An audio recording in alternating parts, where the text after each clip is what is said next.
खुद को अंदर से जानो, मन तुम्हारा गुलाम बन जाएगा। भूमिका। प्राचीन भारत के शांत वातावरण में एक युवक अपने जीवन की परेशानियों से ग्रस्त होकर गौतम बुद्ध की शरण में आया। उसका मन अशांत था, चिंताओं और भ्रम से भरा हुआ। वह जानना चाहता था कि जीवन में शांति कैसे प्राप्त की जाए और मन को नियंत्रण में कैसे रखा जाए। गौतम बुद्ध ने मुस्कुराते हुए उसे देखा और कहा, यदि तुम स्वयं को भीतर से जान लो तो मन तुम्हारा गुलाम बन जाएगा। युवक इस गूढ़ वचन को पूरी तरह नहीं समझ पाया। उसने विनम्रता से निवेदन किया, भगवान कृपया मुझे विस्तार से समझाइए। बुद्ध ने उसे पास बैठाया और एक कहानी सुनानी शुरू की। अध्याय 1, भ्रम में भटकता मन। बहुत समय पहले की बात है। श्रावस्ती के पास एक गांव में अर्जुन नाम का एक युवक रहता था। वह बुद्धिमान था, लेकिन उसका मन हमेशा अशांत रहता था। कभी वह सुख की खोज में भागता, कभी दुख से बचने के उपाय ढूंढता। एक दिन अर्जुन को एक महात्मा मिले। उन्होंने कहा, यदि तुम अपने मन को जान लो तो ये तुम्हारा गुलाम बन जाएगा, लेकिन यदि तुम इसे अनजाना छोड़ दो तो तुम इसके गुलाम बन जाओगे। अर्जुन ये सुनकर चौंक गया। उसने महात्मा से पूछा, मैं मन को कैसे जान सकता हूँ? महात्मा ने मुस्कुराकर उत्तर दिया, बुद्ध के पास जाओ, वे तुम्हें सच्चा मार्ग दिखाएंगे। अध्याय 2, बुद्ध की शरण में। अर्जुन ने श्रावस्ती की यात्रा की और जेतवन विहार पहुंचा, जहां बुद्ध अपने शिष्यों को उपदेश दे रहे थे। वह बुद्ध के पास पहुंचा और हाथ जोड़कर बोला, भगवान, मेरा मन बहुत चंचल और अशांत है। मैं इसे वश में करना चाहता हूँ, कृपया मुझे मार्ग दिखाए। बुद्ध ने शांत भाव से कहा, अर्जुन, क्या तुमने कभी जंगल में किसी बंदर को देखा है? अर्जुन ने उत्तर दिया, हाँ भगवान, बंदर बहुत चंचल होते हैं। वे कभी एक डाल पर बैठते हैं, कभी दूसरी पर कूद जाते हैं। बुद्ध मुस्कुराए, तुम्हारा मन भी वैसा ही है। यह एक विचार से दूसरे विचार पर कूदता रहता है, कभी अतीत में भटकता है, कभी भविष्य की चिंता करता है। जब तक तुम इसे नहीं समझते, ये तुम्हें नियंत्रित करता रहेगा। अध्याय 3, ध्यान का रहस्य। अर्जुन ने जिज्ञासा से पूछा, तो मैं इसे कैसे समझ सकता हूँ भगवान? बुद्ध ने उत्तर दिया, ध्यान के द्वारा। जब तुम अपने विचारों को देखोगे बिना किसी निर्णय के, तब तुम मन को समझना शुरू करोगे। उन्होंने अर्जुन को एक साधना दी। 1, शांत स्थान पर बैठो। 2, अपनी श्वास पर ध्यान दो। 3, जब कोई विचार आए तो उसे बिना प्रतिक्रिया के देखो। 4, यदि मन भटक जाए तो उसे फिर से श्वास पर ले आओ। अर्जुन ने इस साधना को करना शुरू किया। प्रारंभ में उसका मन और भी ज्यादा भटकने लगा। वह हताश हो गया और बुद्ध के पास लौटा। भगवान, मेरा मन और अधिक बेचैन हो गया है। बुद्ध ने मुस्कुराकर उत्तर दिया, यह अच्छा संकेत है। पहले तुम्हें अपनी बेचैनी दिखेगी, फिर तुम इसे नियंत्रित कर पाओगे। बस अभ्यास करते रहो। अध्याय 4, आत्मज्ञान की यात्रा। अर्जुन ने धैर्यपूर्वक ध्यान जारी रखा। धीरे धीरे उसने देखा कि उसके विचार अस्थायी हैं। वे आते हैं और चले जाते हैं। वह समझने लगा कि वह अपने विचारों से अलग है। एक दिन उसे एक अद्भुत अनुभूति हुई। उसने पहली बार अपने मन को एक शांत झील की तरह अनुभव किया, जिसमें कोई हलचल नहीं थी। वह बुद्ध के पास पहुंचा और बोला, भगवान, अब मैं समझ गया हूँ। मन एक उपकरण है, लेकिन मैं उससे अलग हूँ। यदि मैं इसे देख सकता हूँ तो यह मेरा गुलाम बन सकता है। बुद्ध ने संतोषपूर्वक कहा, सही कहा अर्जुन, अब तुमने खुद को अंदर से जान लिया है। मन अब तुम्हारा गुलाम है, न कि तुम उसके। अध्याय 5, जीवन का नया दृष्टिकोण। अर्जुन अब पूरी तरह बदल चुका था। पहले जहां वह सुख दुख में उलझा रहता था, अब वह संभाव में रहता था। जब कोई क्रोध करता तो वह शांत रहता। जब कोई उसकी निंदा करता तो वह मुस्कुराता। गांव लौटने पर लोग चकित हो गए। उन्होंने पूछा, तुम इतने शांत कैसे हो गए? अर्जुन ने उत्तर दिया, मैंने अपने मन को जान लिया है। अब यह मेरा गुलाम है, मैं इसका नहीं। निष्कर्ष। गौतम बुद्ध ने उस युवक को देखा और कहा, यह तुम्हारी भी यात्रा हो सकती है। यदि तुम स्वयं को भीतर से जान लोगे तो मन तुम्हारा गुलाम बन जाएगा। युवक की आंखों में चमक आ गई। उसने प्रण किया कि वह भी ध्यान का अभ्यास करेगा और स्वयं को जानने की यात्रा पर निकलेगा। शिक्षा। 1, मन को नियंत्रित करने के लिए पहले इसे समझना आवश्यक है। 2, ध्यान माइंडफुलनेस हमें अपने विचारों को देखने और उनसे अलग होने में मदद करता है। 3, जो व्यक्ति अपने मन को जान लेता है वह जीवन में सच्ची शांति प्राप्त कर लेता है। मन को जीतो, संसार को जीत लोगे। भूमिका। प्राचीन भारत में एक विशाल राज्य था जिसका राजा चंद्रसेन बहुत ही शक्तिशाली और पराक्रमी था। उसने कई राज्यों को जीत लिया था, लेकिन फिर भी वह संतुष्ट नहीं था। उसे हमेशा और अधिक पाने की लालसा रहती थी। एक दिन उसने सुना कि श्रावस्ती में गौतम बुद्ध नामक एक महापुरुष है जो कहते हैं कि जो अपने मन को जीत लेता है वही सच्चा विजेता होता है। राजा को ये बात समझ नहीं आई। उसने सोचा, मैंने इतने युद्ध जीते हैं फिर भी मुझे पूर्ण संतोष नहीं मिला। क्या सच में मन को जीतना सबसे बड़ी जीत है? ये सोचकर वह बुद्ध के पास गया। अध्याय 1, राजा की असली खोज। राजा चंद्रसेन जेतवन विहार पहुंचा और बुद्ध के चरणों में प्रणाम कर बोला, भगवान, मैंने कई युद्ध जीते हैं लेकिन फिर भी मेरे मन को शांति नहीं मिली। क्या वास्तव में मन को जीतना संसार को जीतने से बड़ा है? बुद्ध ने मुस्कुराकर कहा, राजन, एक छोटी सी कथा सुनो। अध्याय 2, दो राजाओं की कहानी। बहुत समय पहले एक राज्य में दो राजा थे, सम्राट अमरसेन और राजा विरक्तानंद। एक सम्राट अमरसेन ने कई युद्ध जीते थे लेकिन फिर भी वह हमेशा चिंतित रहता था, नया युद्ध, नए षड्यंत्र, नई परेशानियां। 2 राजा विरक्तानंद का राज्य छोटा था लेकिन वह बहुत शांत और आनंदित रहता था। वह ध्यान करता, संयम से रहता और अपने मन को शांत रखता। एक दिन सम्राट अमरसेन ने उससे पूछा, तुम्हारा राज्य छोटा है फिर भी तुम इतने आनंदित कैसे हो? राजा विरक्तानंद ने उत्तर दिया, क्योंकि मैंने अपने मन को जीत लिया है। अब कोई भी परिस्थिति मुझे विचलित नहीं कर सकती। ये सुनकर सम्राट को एहसास हुआ कि असली जीत बाहरी नहीं बल्कि आंतरिक होती है। अध्याय 3, राजा का भ्रम दूर हुआ। राजा चंद्रसेन ने ये कथा सुनी और पूछा, तो भगवान, मैं अपने मन को कैसे जीत सकता हूँ? बुद्ध ने उत्तर दिया, ध्यान और आत्मनिरीक्षण के द्वारा। सबसे पहले अपने मन को देखना शुरू करो, ये कैसे चलता है, कैसे लालसाओं में उलझता है, कैसे भय और क्रोध में फंसता है। जब तुम इसे बिना किसी प्रतिक्रिया के देखोगे तो धीरे धीरे इसे नियंत्रित कर पाओगे। राजा ने अभ्यास शुरू किया। प्रारंभ में उसका मन अशांत था लेकिन धीरे धीरे उसने पाया कि वह पहले की तुलना में अधिक शांत रहने लगा। कुछ महीनों बाद उसने बुद्ध से कहा, भगवान, अब मैं समझ गया हूँ कि सबसे बड़ी विजय अपने मन पर विजय प्राप्त करना है। अध्याय 4, सच्ची विजय का अर्थ। राजा चंद्रसेन अब एक बदला हुआ व्यक्ति था। उसने अयोध्या के राजा से युद्ध करने की योजना छोड़ दी और अपने राज्य में शांति और धर्म का प्रचार करने लगा। लोग आश्चर्यचकित थे, महाराज पहले युद्ध चाहते थे, अब ध्यान और शांति की बात करते हैं। ऐसा परिवर्तन कैसे? राजा ने उत्तर दिया, पहले मैं बाहरी संसार को जीतने में लगा था लेकिन अब मैंने अपने भीतर की अशांति को जीत लिया है। यही सच्ची विजय है। निष्कर्ष। गौतम बुद्ध ने मुस्कुराकर कहा, राजन, जो व्यक्ति अपने मन को जीत लेता है उसके लिए बाहरी जीत कोई मायने नहीं रखती। मन की शांति ही सच्चा राज्य है। राजा चंद्रसेन ने सिर झुकाया और कहा, धन्यवाद भगवान, आज से मैं सच्चे विजेता की तरह जीऊंगा, अपने मन को जीतकर। शिक्षा। 1, बाहरी जीत से अधिक महत्वपूर्ण आंतरिक जीत है। 2, मन को शांत करने के लिए ध्यान और आत्मनिरीक्षण आवश्यक है। 3, जो व्यक्ति अपने मन को जीत लेता है वही सच्चे सुख का अनुभव करता है। मन पर विजय सबसे बड़ी जीत। भूमिका। प्राचीन भारत में राजगृह राज्य में एक प्रसिद्ध योद्धा रहता था जिसका नाम सूर्यकेतु था। वह अत्यंत वीर और पराक्रमी था जिसने कई युद्धों में विजय प्राप्त की थी। लेकिन एक समस्या थी, उसका क्रोध। वह छोटी छोटी बातों पर गुस्सा हो जाता, नौकरों को दंडित करता, मित्रों से झगड़ता और यहाँ तक कि अपने परिवार से भी कठोर व्यवहार करता। उसकी वीरता के बावजूद उसका क्रोध उसे भीतर से कमजोर बना रहा था। एक दिन उसके गुरु ने कहा, सूर्यकेतु, तुमने कई शत्रुओं को हराया है लेकिन क्या तुम अपने सबसे बड़े शत्रु को हरा सकते हो? सूर्यकेतु ने आश्चर्य से पूछा, गुरुदेव, वह कौन है? गुरु ने मुस्कुराकर उत्तर दिया, तुम्हारा अपना मन। यदि तुम अपने क्रोध को जीत लो तो ये तुम्हारी सबसे बड़ी विजय होगी। सूर्यकेतु को इस बात पर विश्वास नहीं हुआ लेकिन उसने इस रहस्य को जानने के लिए गौतम बुद्ध की शरण में जाने का निश्चय किया। अध्याय 1, बुद्ध से पहली भेंट। सूर्यकेतु श्रावस्ती पहुंचा और जेतवन विहार में बुद्ध के पास गया।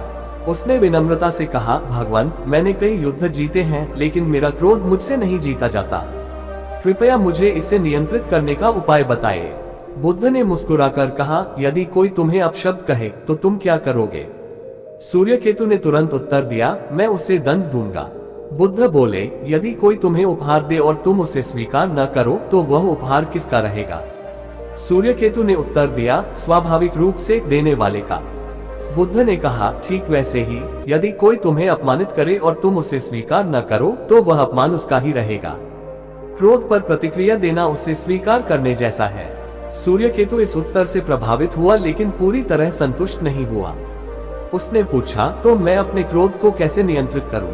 अध्याय 2, क्रोध पर विजय का मार्ग। बुद्ध ने सूर्यकेतु को एक साधना करने को कहा। 1. जब भी क्रोध आए तुरंत अपनी श्वास पर ध्यान दो। 2. उस क्षण प्रतिक्रिया मत दो, बस अपनी भावना को देखो। 3. अपने क्रोध को एक बादल की तरह आते जाते देखो। 4. अगर क्रोध बहुत तीव्र हो तो पानी पी लो या टहलने निकल जाओ। 5. हर दिन कुछ समय ध्यान करो ताकि मन को संयम में रखा जा सके। सूर्यकेतु ने इस अभ्यास को अपनाया। अध्याय 3, सबसे कठिन परीक्षा। कुछ महीनों बाद सूर्यकेतु में परिवर्तन आ गया। अब वह पहले की तुलना में अधिक शांत था, लेकिन असली परीक्षा तब आई जब उसका एक पुराना शत्रु वीरभद्र उसे अपमानित करने के लिए राजगृह आया। वीरभद्र ने सभी के सामने कहा, सूर्यकेतु तुम डरपोक हो गए हो, अब तुम्हें युद्ध करने की हिम्मत नहीं रही।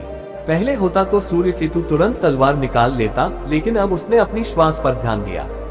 उसने वीरभद्र की बात सुनी लेकिन कोई प्रतिक्रिया नहीं दी। लोग आश्चर्यचकित थे।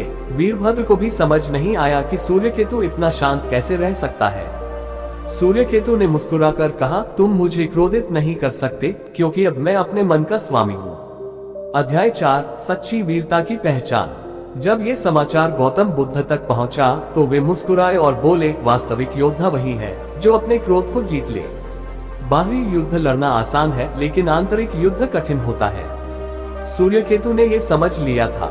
अब वह केवल बाहरी शत्रुओं से नहीं बल्कि अपने भीतर के दोषों से भी लड़ता था। वह अधिक धैर्यवान, करुणामय और शांतिपूर्ण व्यक्ति बन गया। निष्कर्ष, गौतम बुद्ध ने सिखाया कि क्रोध पर नियंत्रण ही सबसे बड़ी जीत है। शिक्षा 1. क्रोध पर प्रतिक्रिया देना उसे स्वीकार करने जैसा है। 2. जब क्रोध आए तो अपनी श्वास पर ध्यान दो और प्रतिक्रिया न दो। 3. सच्ची वीरता बाहरी नहीं बल्कि आंतरिक होती है।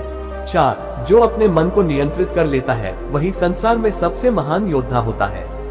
मन का दास या स्वामी। भूमिका।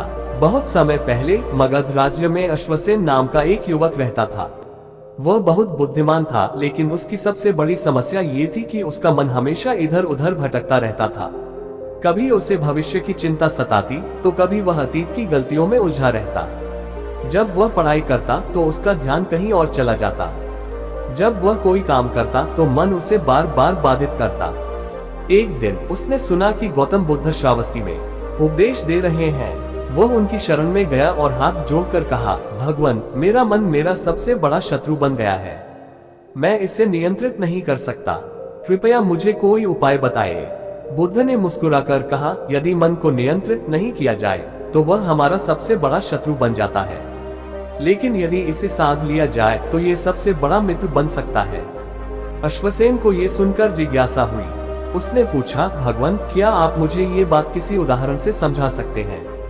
बुद्ध ने उसे एक कहानी सुनाई। अध्याय 1, 2 भाई और उनका मन। कई वर्ष पहले राजपुर नाम के नगर में 2 भाई रहते थे, अर्जुन और वरुण। दोनों ही बहुत योग्य और प्रतिभाशाली थे, लेकिन उनकी सोच बिल्कुल अलग थी। 1. अर्जुन अपने मन को नियंत्रित करना जानता था। वह जो भी काम करता उसमें पूरा ध्यान लगाता। यदि वह पढ़ाई करता तो पूरी तन्मयता से पढ़ता, यदि काम करता तो पूरी निष्ठा से करता। 2. वरुण दूसरी ओर अपने मन का दास था। जब वह कुछ करता तो उसका ध्यान कहीं और चला जाता। पढ़ाई करता तो मन भटकता, जब कोई काम करता तो जल्दबाजी में करता। समय बीता। अर्जुन ने अपने अनुशासन के कारण एक प्रसिद्ध विद्वान और कुशल व्यापारी बन गया। लोग उसकी बुद्धिमत्ता की सराहना करते। वरुण, जिसने कभी अपने मन को साधने का प्रयास नहीं किया, हमेशा परेशान रहता। वह कभी एक कार्य करता, कभी दूसरा, लेकिन किसी में सफलता नहीं पाता। एक दिन वरुण ने अपने भाई से पूछा, भैया, तुम हमेशा शांत और सफल कैसे रहते हो? अर्जुन ने उत्तर दिया, क्योंकि मैंने अपने मन को अपना सेवक बना लिया है, जबकि तुम उसके गुलाम हो। अध्याय 2, मन को साधने की साधना। अश्वसेन ने ये कथा सुनी और पूछा, भगवान, मैं अपने मन को कैसे नियंत्रित कर सकता हूँ? बुद्ध ने उत्तर दिया, यदि तुम अपने मन के स्वामी बनना चाहते हो तो तुम्हें इसे ध्यान और अनुशासन से साधना होगा। उन्होंने उसे कुछ अभ्यास बताए। 1. ध्यान का अभ्यास करो। हर दिन कुछ समय के लिए शांत बैठो। अपनी श्वास पर ध्यान दो और मन को भटकने मत दो। यदि मन इधर उधर जाए तो उसे प्यार से वापस लाओ। 2. जो भी करो पूरी तन्मयता से करो। यदि पढ़ाई कर रहे हो तो केवल पढ़ाई पर ध्यान दो। यदि खा रहे हो तो खाने का स्वाद पूरी तरह अनुभव करो। यदि कोई बात कर रहा हो तो पूरी तरह सुनो। 3. अपने विचारों का अवलोकन करो। जब भी कोई चिंता या नकारात्मक विचार आए उसे पकड़ कर देखो। सोचो क्या ये विचार उपयोगी है, यदि नहीं तो उसे छोड़ दो। अध्याय 3 अश्वसेन का परिवर्तन। अश्वसेन ने बुद्ध के बताए अनुसार अभ्यास करना शुरू किया। शुरुआत में उसका मन बहुत भटकता था, लेकिन धीरे धीरे वह इसे नियंत्रित करने लगा। कुछ महीनों बाद उसने महसूस किया कि अब वह जिस काम को करता उसमें पूरी तरह एकाग्र हो पाता। उसकी चिंताएं कम हो गईं और उसकी ऊर्जा पहले से अधिक बढ़ गई। वह बुद्ध के पास गया और कहा, भगवान, अब मैं समझ गया कि मन को नियंत्रित करना ही सच्ची सफलता और शांति की कुंजी है।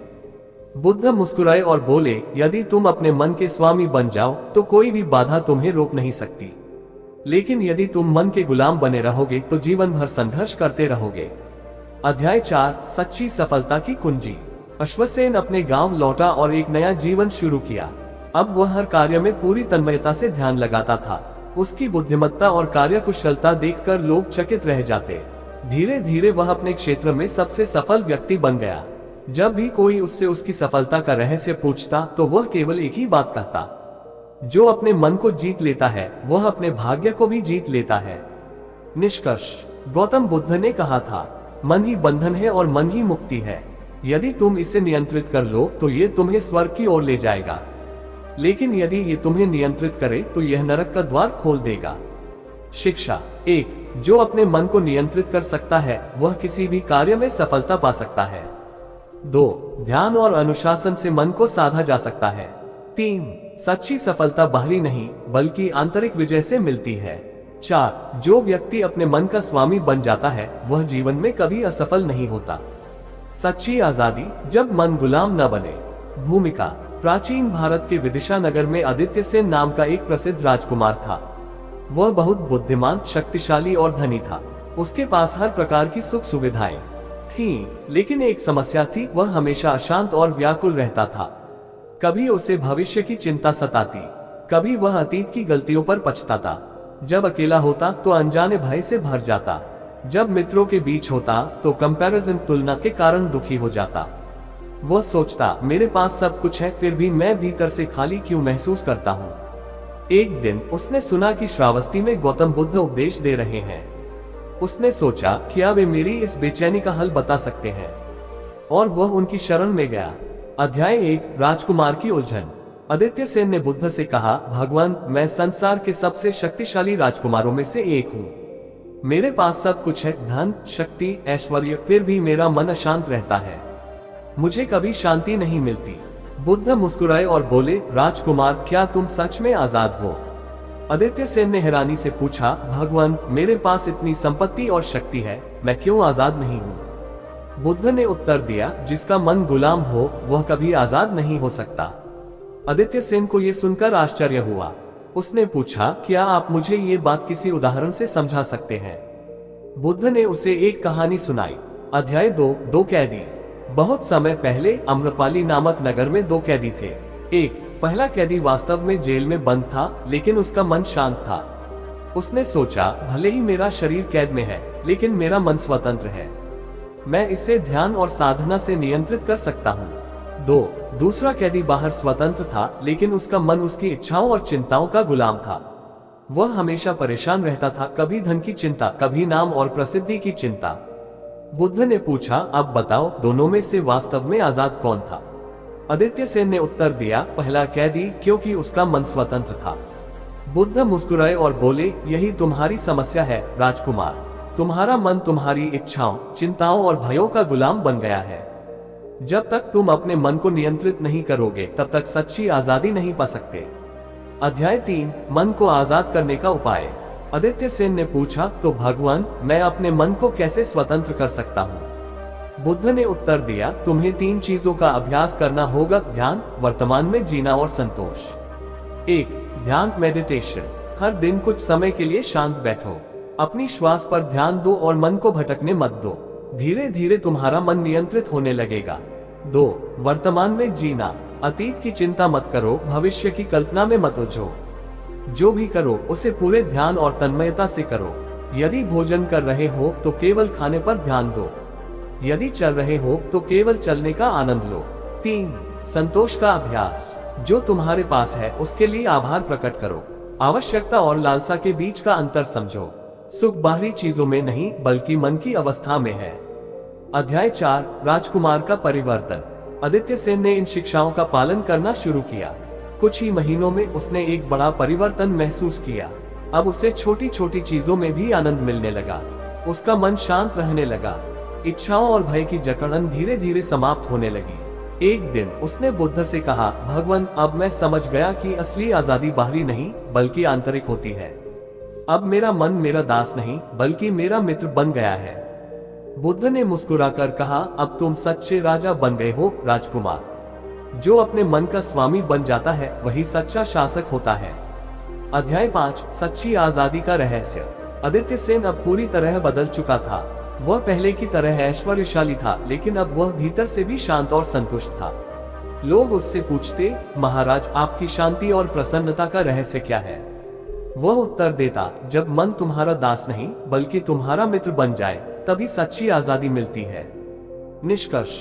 गौतम बुद्ध ने कहा था, न तो धन, न शक्ति, न राज्य, सबसे बड़ी आजादी अपने मन को गुलामी से मुक्त करना है। शिक्षा। 1 मन को नियंत्रित किए बिना कोई भी वास्तव में स्वतंत्र नहीं हो सकता। 2 सच्ची शांति बाहरी चीजों में नहीं बल्कि मन की अवस्था में होती है। 3 ध्यान, वर्तमान में जीना और संतोष, ये 3 चीजें मन को नियंत्रित करने में सहायक हैं। 4 जो अपने मन का स्वामी बन जाता है वही सच्चा राजा होता है।